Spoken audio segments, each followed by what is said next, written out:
GST मामलों की सुनवाई के लिए बनेगा अपीलीय अधिकरण। केंद्रीय वित्त मंत्री निर्मला सीतारमण ने कहा, मंत्री समूह की सिफारिशें कुछ बदलावों के साथ मंजूर। केंद्रीय मंत्री भूपेंद्र यादव और हरियाणा के मुख्यमंत्री मनोहर लाल ने किया पंचकुला में ईएसआई के नवनिर्मित भवन का शुभारंभ। और हरियाणा रोडवेज के बेड़े में शामिल होंगी BS6 उत्सर्जन मानक वाली 1000 नई बसें। पंचकुला से मुख्यमंत्री मनोहर लाल ने की घोषणा। नमस्कार, चंडीगढ़ से आपका स्वागत है। मैं हूं आशुतोष मिश्र। अब समाचार विस्तार से।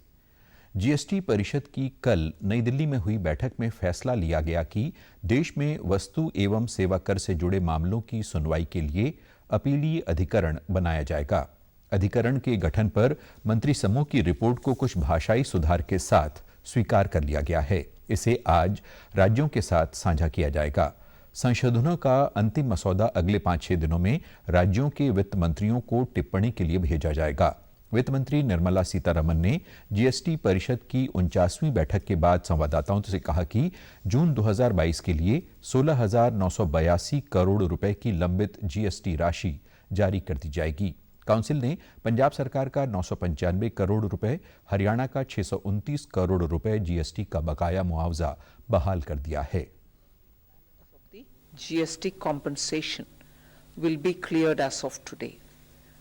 All dues, that is, because I'll just take you back for a minute.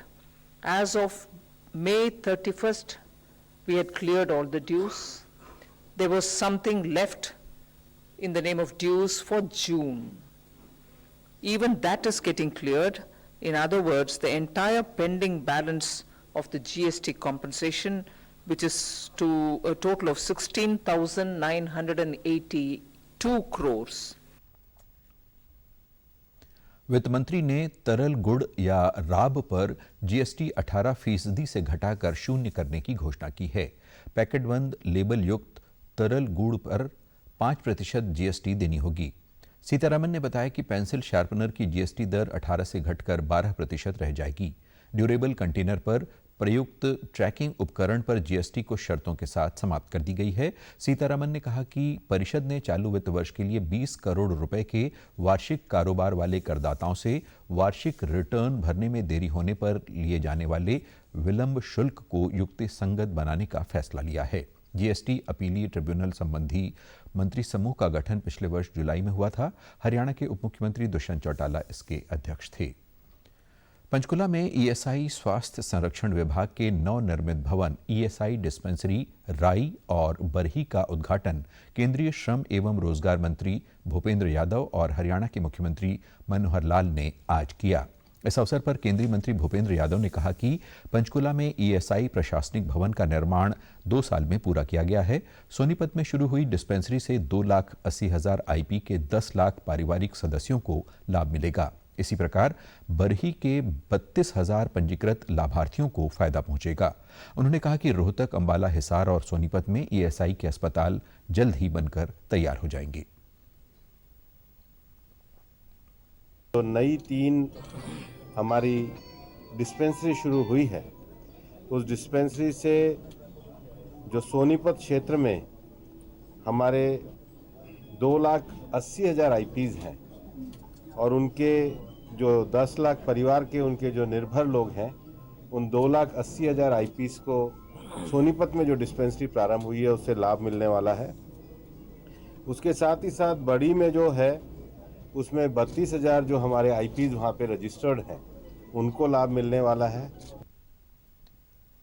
इस दौरान मुख्यमंत्री मनोहर लाल ने केंद्रीय मंत्री का आभार जताते हुए कहा कि ईएसआई से जुड़े इस कार्यालय से आसपास के क्षेत्र को पूरा फायदा मिलेगा। यहां पर बिना पंजीकृत लोग भी स्वास्थ्य सेवाओं का लाभ उठा सकेंगे। ये जो क्षेत्रीय कार्यालय है ईएसआई से जुड़े हुए मामलों का, जिसके अंदर न केवल हरियाणा बल्कि चंडीगढ़, पंजाब, हिमाचल आदि प्रदेशों के भी सारी गतिविधियां यहां से शुरू होंगी और विशेष तौर पर स्वास्थ्य की दृष्टि से जो सेवाएं ईएसआई के माध्यम से दी जा रही हैं, हरियाणा में उनको बहुत उसका लाभ हो रहा है।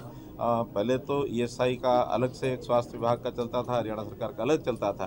पिछले वर्ष में जो हम लोगों ने आपसी सहमति बनाई कि ईएसआई में न केवल आईपीएस बल्कि बाकी लोग भी आकर के कोई अपना इलाज कराना चाहें तो वो उनको सुविधा मिलेगी।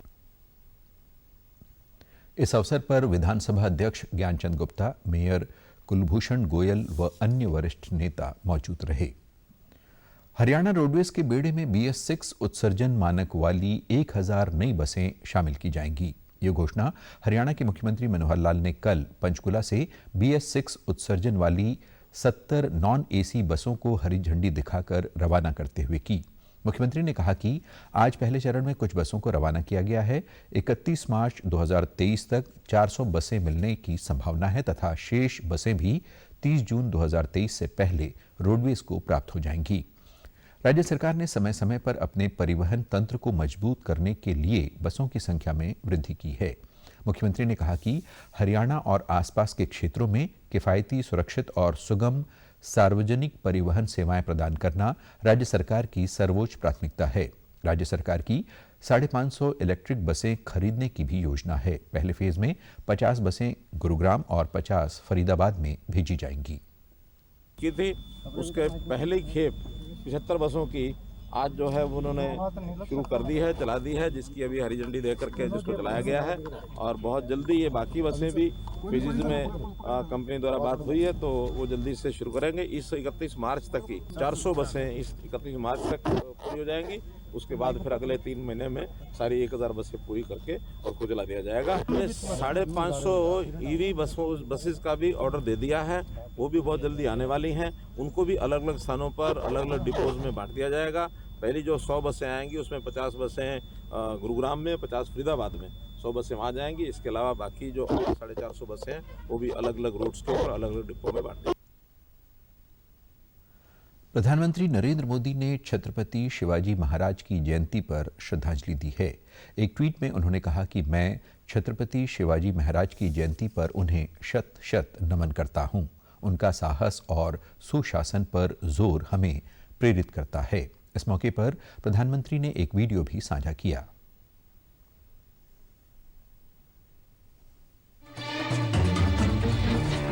पानी के बिना तरसते हुए इलाकों को पानी कैसे पहुंचाया जा सकता है, अगर उसका उत्तम से उत्तम ज्ञान प्राप्त करना है तो छत्रपति शिवाजी महाराज ने पानी के लिए जो पूरी व्यवस्थाएं खड़ी की थी वो आज भी किसी को भी प्रेरणा दे सकती है।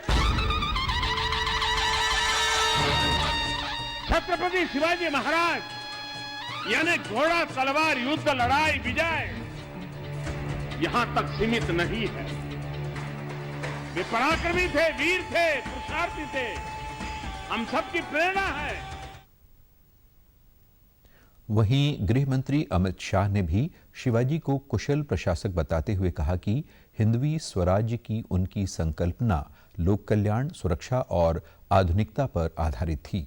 हरियाणा के मुख्यमंत्री मनोहर लाल ने ट्वीट कर कहा कि औरंगजेब की सेना को नाकों चने चबवाने वाले मां भारती के वीर सपूत कुशल योद्धा छत्रपति शिवाजी महाराज की जयंती पर कोटि कोटि नमन।